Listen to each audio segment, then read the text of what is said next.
کیونکہ ایک طرف تو ہم نیشن سٹیٹ ہیں، دوسری طرف ہم اسلامک سٹیٹ ہیں. تو لوگ پوچھتے ہیں کہ ہم مسلمان پہلے ہیں یا پاکستانی پہلے ہیں، اور اگر مسلمان پہلے ہیں تو پھر جو ہمارے یہاں اقلیتیں ہیں ان کا کیا سٹیٹ ہے. اس میں بہت امپورٹنٹ تھا کہ پاکستان میں ہم طے کرتے کہ ہمارا آخر اوریجن کا آخر ہم سیاسی طور پہ کھڑے کہاں ہیں. اور اس کی ایک بڑا انفارچونیٹ یہ ہو گیا، قائد اعظم محمد علی جناح جو ایک ہی شخصیت تھے جو یہ چیز ایکسپلین کر سکتے تھے، جن کی یہ قدرت تھی، جن کی یہ طاقت تھی کہ وہ ہمیں اس کنفیوژن سے نکال سکتے، ان کا بڑی جلدی انتقال ہو گیا. لیکن 11 اگست 1947 کو ایکچولی جناح صاحب نے یہ فنڈامنٹلز لے ڈاؤن کر دیے تھے کانسٹیٹیوئنٹ اسمبلی کے سامنے. اور قائد اعظم محمد علی جناح نے یہ کہا تھا کہ دیکھیے ہم لوگ جو پاکستان ہم نے بنایا ہے یہ پولیٹیکل انٹرپریٹیشن ہے اسلام کی، ہم ریلیجس انٹرپریٹیشن نہیں کر رہے. اور اس کی وجہ ہے، اگر پاکستان ایک مذہبی ملک کے طور کے اوپر ابھرنا تھا تو پھر قائد اعظم اور علامہ اقبال پاکستان کے بانی نہیں ہو سکتے تھے، پھر مولانا مودودی اور ابوالکلام آزاد پاکستان کے بانی ہوتے. کیونکہ جو ہندوستان کی جو مذہبی لیڈرشپ تھی وہ ابوالکلام آزاد اور مولانا مودودی جیسے لوگ تھے جو بہت جید عالم تھے. لیکن انہوں نے کیا کہا؟ انہوں نے کہا کہ اسلام میں تو ریاست کا تصور ہی نہیں ہے، تو اس لیے انہوں نے کہا کہ ہم اس کی سپورٹ ہی نہیں کرتے. اور اسی لیے جو تمام جید اس وقت کے مذہبی چاہے وہ جمعیت علماء اسلام تھی، چاہے وہ خاکسار تھے، چاہے وہ مولانا ابوالکلام آزاد تھے، وہ تو پاکستان بننے کے خلاف تھے. لیکن علامہ اقبال نے جو بات کہی تھی وہ کیا کہی تھی؟ وہ یہ کہا تھا کہ نارتھ ویسٹرن انڈیا، شمال مغربی جو ہندوستان ہے، اس کے اندر ہم ایک پولیٹیکل انٹیٹی کریٹ کریں گے جو مسلمانوں کی اکثریت کے اوپر ہوگی. اور کیوں کہا تھا؟ کیونکہ مسلمانوں کا وہی حال اس وقت ہندوستان میں وہ دیکھ رہے تھے جو اب بی جے پی کے اندر مسلمانوں کا ہے. اور ہم نے ایک پولیٹیکل نیشن سٹیٹ کریٹ کی because of that political interpretation جو علامہ اقبال نے بیان کی اور جس کو قائد اعظم محمد علی جناح نے 1940 میں قرارداد پاکستان ہم نے بنائی. So Pakistan is essentially a nation state. ہم لوگ ریلیجس سٹیٹ نہیں ہیں، ایز اے نیشن سٹیٹ ہیں، جس کی انٹرپریٹیشن جو ہے وہ علامہ اقبال اور قائد اعظم محمد علی جناح نے جو ہے وہ کی. انفارچونیٹلی ہم اپنی قوم کو یہ کہانی نہیں بتا سکے، یہ نیریٹو بھی ہم جو ہے وہ اپنا ان کو نہیں بتا سکے، جس کے نتیجے میں ایک انہیرنٹ کنفیوژن ہو گئی. اس کے بعد آگے چلیے، جب ہم نے جو تھیوری تھی ہماری، جو ہم نے جس کے اوپر اپنی بنیاد کھڑی کرنی تھی، جب وہ کنفیوز ہو گئی تو پھر اگلی ساری چیزیں جو ہیں وہ ہماری کنفیوز ہو گئی. اب اس کے بعد ہم نے آپریشنل سطح کے اوپر بھی بہت بڑی غلطیاں کی. مثلا 16 دسمبر آ رہا ہے، سقوط ڈھاکہ ہوا، لیکن آپ یہ دیکھیے کہ جب یہ آپریشن شروع ہوا، پہلا کام پاکستان میں ہم نے کیا کیا؟ ہم نے سارے فورن کورسپونڈنٹس کو ڈھاکہ سے نکال دیا. اور ہم یہ امید کر رہے تھے کہ ہندوستان میں بیٹھ کے فورن کورسپونڈنٹس ایکچولی ہماری سٹوری جو ہے وہ بیان کریں گے. ظاہر ایسا ممکن نہیں تھا. لہٰذا ابھی جو بھی انڈیپینڈنٹ نیریٹو ابھی ہمارے پاس 16 دسمبر کا آتا ہے وہ بنیادی طور کے اوپر ہندوستان کی طرف سے آتا ہے. ہمارا اپنا انڈیپینڈنٹ نیریٹو جو ہم نے اس وقت لوگوں کو وہاں رکھتے، وہ ہماری کہانی بتا سکتے، وہ بتاتے کہ ادھر کیا ظلم ہوئے، اس وقت ماحول کیا تھا، کیوں یہ سب کچھ ہوا. ہمارے پاس وہ لوگ ہی نہیں تھے، ہم نے ان کو جو ہے وہ باہر کر دیا. اس کے بعد 80 کی دہائی میں افغانستان ہوا، اور افغانستان میں آپ دیکھیے کہ جو نیریٹیوز بناتے ہیں یا بیانیاں بناتے ہیں، مطلب امریکہ جیسی سپر پاور کیا کہہ رہی تھی؟ وہ اسلام کی سربلندی کے لیے افغانستان میں جہاد کر رہی تھی. ان کے سینیٹر کی آپ نے وہ دیکھی ہوگی واٹس ایپ کلپ، جب وہ نیچے اترتے ہیں جہاز سے اور افغان مجاہدین کو بتاتے ہیں کہ the country there belongs to you and inshallah you will conquer that country. اور اس کے بعد ساری جو یونیورسٹی آف نیبراسکا نے اور انہوں نے پورا ایک نیریٹو یہاں پہ کریٹ کیا، جہاں پہ ہمارے مدارس کے اندر اور پوری جگہ کے اوپر جو ہمارے سکولز تھے وہ کریٹ کیے. 900 سکول تھا، 900 مدرسہ تھا ہمارا. 1971 کے بعد 1974-75 میں جو پہلا ہمارا مدرسوں کا سینسس ہوا، اس میں 900 مدرسہ تھا پورے پاکستان میں. جب افغان وار ختم ہوئی تو ہمارے ہاں اب تقریباً 30-35 ہزار مدرسہ تھا، اب بھی 26 ہزار مدرسہ جو ہے وہ اب بھی ہے، اور اب بھی روزانہ جو ہے وہ بڑھ رہا ہے. سو آپ دیکھیے نیریٹیوز ہوتے ہیں جو کہ آپ کو ماڈرن وارفیئر میں پلیس کرتے ہیں کہ آپ نے کہاں پلیس ہونا ہے.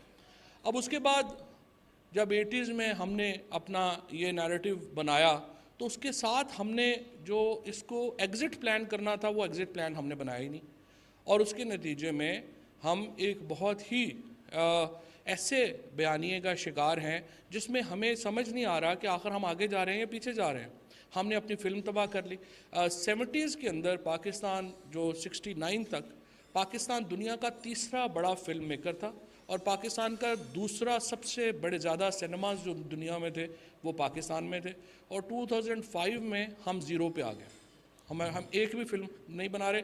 اس سال بھی ہم نے شاید 1 یا 2 فلمیں بنائی. تو آپ ڈکلائن دیکھیے کہ کس طرح سے ہم نے اپنی کہانی کا, اپنے نیریٹو کا, اپنے بیانیے کا ہم نے پورا بندوبست کیا کہ ہمارا ڈکلائن, کیونکہ آپ کہانی کیسے سنائیں گے اگر آپ کی فلم ہی نہیں ہے, اگر آپ کا ٹی وی ڈرامہ ہی نہیں ہے, اگر آپ کا میوزک ہی نہیں ہے, اگر آپ کا کلچر ہی نہیں ہے, تو آپ کہانی کیسے اور کس کو سنائیں گے؟ باقی کہانیاں تو بورنگ ہوتی ہیں, باقی تو صرف تقریریں رہ جاتی ہیں. تقریریں تو عام طور پہ عام آدمی تو نہیں سنتا, بورنگ ہوتی ہے.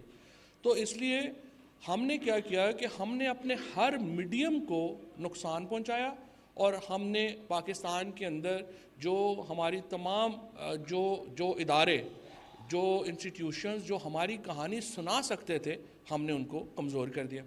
اس کے بعد آ کر کے جو ہمارا فارمل ادارے تھے, چاہے وہ ہمارے تھنک ٹینکس ہوں, اس کے بعد ہمارے آپ دیکھیے کہ جو ہمارے میڈیا ہے یا جو بھی ہمارے اور ادارے ہیں, ہم نے ان کو بھی کمزور کیا. مثلا میں ابھی آپ دیکھیے ایکسٹرنل پبلسٹی ونگ ہے جو منسٹری آف انفارمیشن کے نیچے اس کی ذمہ داری ہے کہ وہ باہر کام کرے. ان کا بجٹ جو ہے چند کروڑ روپے ہے, اس کے مقابلے میں جو ہندوستان کے ایکسٹرنل پبلسٹی کا بجٹ ہے, جس میں ابھی میں انڈین فلم انڈسٹری شامل نہیں کر رہا, اس کا بجٹ تقریباً 20 ارب روپے. So you can imagine the kind of war that we are in. اور اس لیے جب ہم یہ بات کرتے ہیں کہ دیکھیں وہ امریکہ میں جو میڈیا کو ہماری بات تو سمجھ نہیں آ رہی, یا ہم ایکچولی صرف پاکستان کے اندر ایک دوسرے کو تو کہانی سنا رہے ہیں, لیکن یہ ہماری اپنی کہانی بھی کنفیوز ہے, ہم باہر بھی اس طرح سے کہانی اپنی سنانے کو اس طرح سے تیار نہیں ہیں.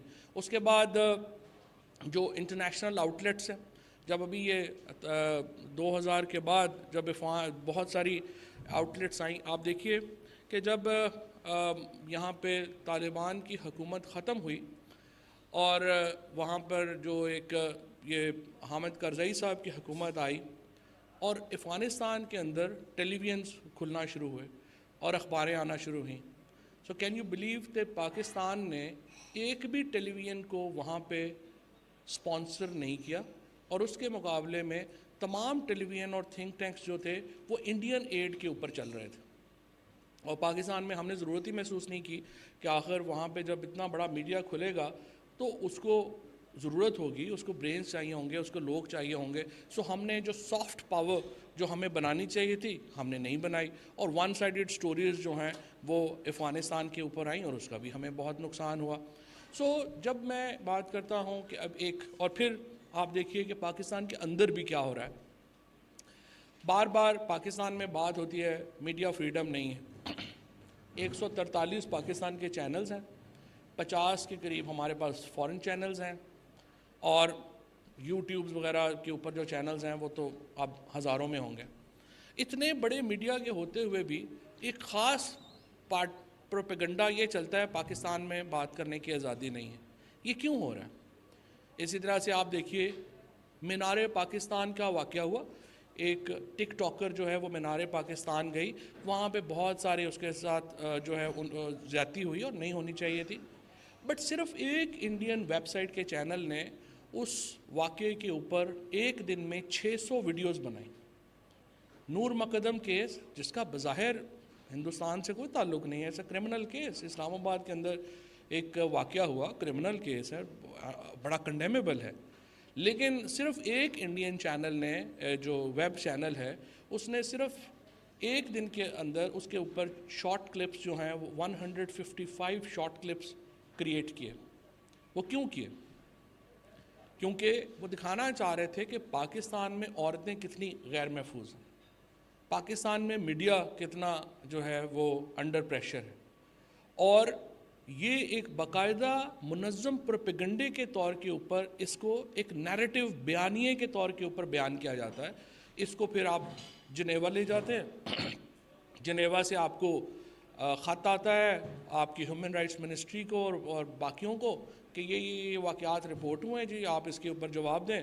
ہمارا کوئی بیوروکریٹ بیٹھا ہوتا ہے، وہ کہتا ہے اس کو کیا ضرورت ہے جواب دینے کی، اور پھر آپ کے اوپر فیٹف آ جاتا ہے، پھر آپ کے اوپر جی پی ایس پلس آ جاتا ہے. یہ ماڈرن وارفیئر ہے. جب آپ اپنی اکانومیز کو اس طرح سے جو ہرٹ ہوتی ہیں، آپ کی اکانومیز وہ اس طرح سے آپ کی ہرٹ ہوتی ہیں. کوئی بھی ملک اب آپ کو جا کے ضروری نہیں ہے کہ جا کے بمباری کرے گا، یہ بھی ضروری نہیں ہے کہ کوئی اپنی فوجیں بھیجے گا. اب آپ کو اکنامکلی سکویز کیا جاتا ہے، آپ کو اسٹریٹجکلی سکویز کیا جاتا ہے، اور اس کے لیے پیراڈائم کھڑے کیے جاتے ہیں، ایک نیریٹو کھڑے کیے جاتے ہیں. اور انفارچونیٹلی ہماری جتنی تیاری ہوں، 2018 میں جب میں پہلی بار انفارمیشن منسٹر بنا تو آئی ریئلائز، اس سے پہلے میں سیکٹری انفارمیشن تھا پی ٹی آئی کا، تو آئی ریئلائز کہ میری جو پی ٹی آئی کی جو ہماری ٹیم تھی ڈیجیٹل میڈیا کی، that was about 100 times more aggressive, more I would say vibrant than government کی ٹیم ہی نہیں تھی. ڈیجیٹل میڈیا ایگزسٹ ہی نہیں کرتا تھا گورنمنٹ کا. ہم نے آ کے ایک پورا ڈیجیٹل میڈیا ونگ جو ہے وہ اس کا کریٹ کیا. پھر ہم نے ابھی پی ٹی وی کو جو ہے وہ ایچ ڈی کیا. لیکن ایکچولی فرینکلی یہ چھوٹے چھوٹے اسٹیپس ہیں. ہمیں we need far bigger I would say جو اسٹیپس، فار بگر بجٹس، اور مور دین دیٹ میں بھی بجٹ سے زیادہ امپورٹنٹ یہ ہے فار مور تھنکنگ کہ اس کو ہم نے اپنی کہانی کو ہم بنائیں کیسے، اس کہانی کو ہم پیش کیسے کریں، اور اس کہانی کی بنیاد کے اوپر ہم اگلے سٹیپس کیا لیں. سو آئی ہوپ کہ اپری جو ہے وہ اس سلسلے میں کچھ قدم اٹھا پائے گا. شکریہ.